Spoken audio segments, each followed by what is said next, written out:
last time, so he asked to kind of go over it with some more detail.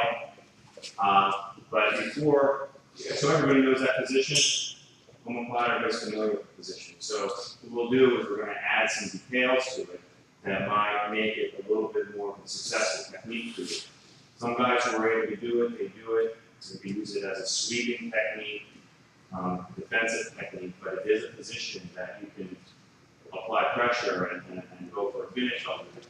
But before we actually go into the position, let's talk a little bit about some of the principles that might aid in our understanding of that. Just take your back for a second.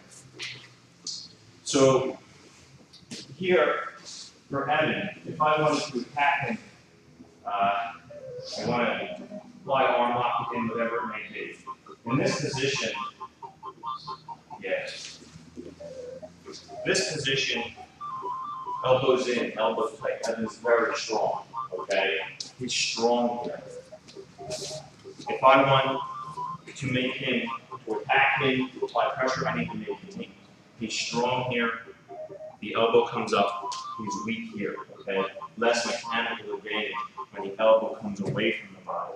And this is true with a lot of arm locks. I can't even think of one where this might apply.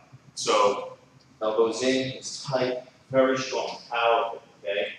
Elbows out, it's weaker. So, if he's in and he's strong and I'm going for an arm lock here, he's very, very strong, okay? Very difficult for me. I mean, maybe how much heavier, I might be able to do something with it, but I'm using a lot of power and fighting his strength.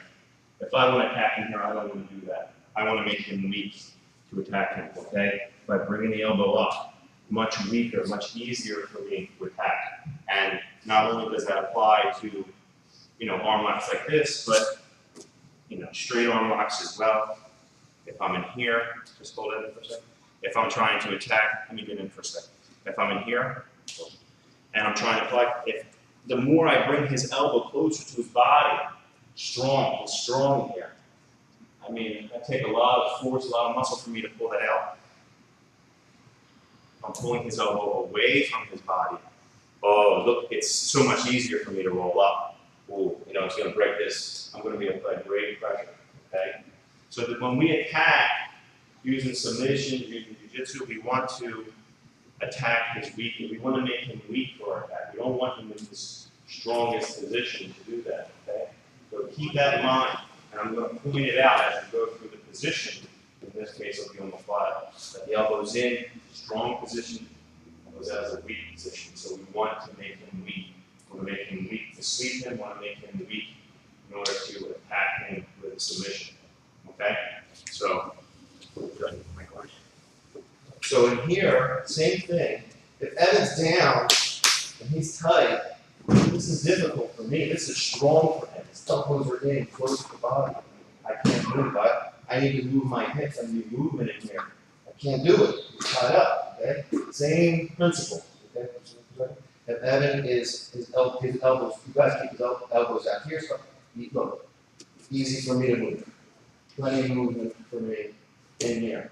So that's something to keep in mind while you're in the guard too, not only on offense but also on defense as well. How this position applies to the strong position.